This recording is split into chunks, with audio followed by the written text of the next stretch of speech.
안녕하세요. 투자자분들이라면 경제 뉴스를 꼭 챙겨보실 텐데요. 그 중에서도 자주 눈에 들어오는 소식은 국제 유가가 올랐다 내렸다 하는 이야기일 거예요.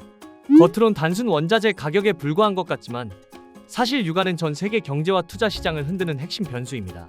그래서 중동 지역에서 전쟁이 났다고 하면 유가가 요동치게 되죠. 그들은 유가로 미국이나 다른 나라들을 협박하기도 하고요. 오늘은 국제 유가가 왜 중요한지 그리고 투자자 입장에서 어떻게 봐야 하는지 쉽게 풀어드리겠습니다. 1. 유가가 경제에 미치는 기본 영향. 유가는 세계 경제의 연료입니다. 자동차, 비행기, 공장 가동, 물류 운송까지 기름이 닿지 않는 곳이 거의 없죠. 그래서 유가가 오르면 기업의 원가가 전반적으로 상승합니다. 정유사, 항공사, 운송업체는 물론이고 소비재를 생산하는 제조업체까지 모두 영향을 받게 되죠. 원가 부담이 커지면 이익은 줄어들고 결국 주가에도 부담이 됩니다. 반대로 유가가 내리면 원가 부담이 줄어들고 소비자 지출 여력이 커져 경기엔 긍정적인 영향을 줄 수 있습니다. 즉, 유가는 세계 경제 중심에 있다고 해도 과언이 아니라고 생각하는데요. 구체적으로 어떤 영향을 주게 되는지 조금 더 자세히 말씀드려 볼게요. 2. 산업별로 다른 유가의 영향. 모든 산업이 똑같이 영향을 받는 건 아닙니다. 첫째, 수혜를 보는 업종이 있습니다. 유가가 하락하면 운송업, 항공업, 제조업은 비용이 줄어 이익이 늘어납니다. 둘째, 타격을 받는 업종도 있습니다. 정유사나 에너지 기업은 유가가 내려가면 매출과 이익이 줄어들 수 있죠. 셋째, 유가 상승이 오히려 기회가 되는 경우도 있습니다. 신재생 에너지나 전기차 산업은 유가가 오를수록 상대적으로 경쟁력이 커집니다. 즉, 같은 유가 변동이라도 어떤 산업에 투자했느냐에 따라 결과가 달라질 수밖에 없는데요. 3. 투자자가 유가를 보는 법. 그럼 투자자는 유가를 어떻게 활용해야 할까요? 첫째, 인플레이션과 연동해 봐야 합니다.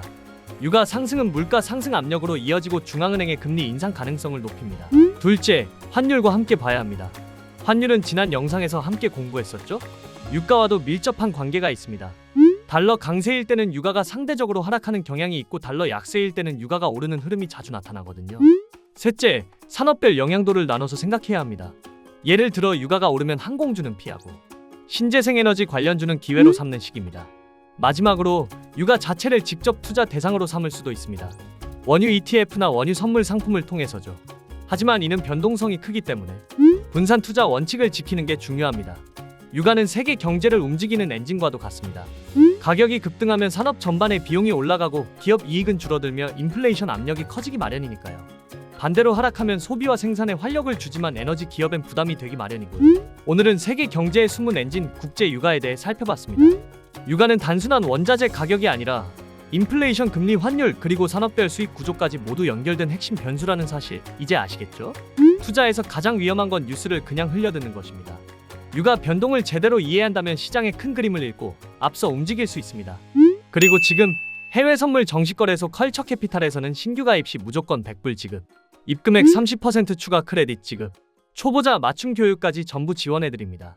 망설임은 손실이고 행동은 수익입니다. 지금 바로 움직여야 계좌가 달라집니다. 좋아요, 구독, 알림 설정은 물론 여러분의 의견도 댓글로 꼭 남겨주세요.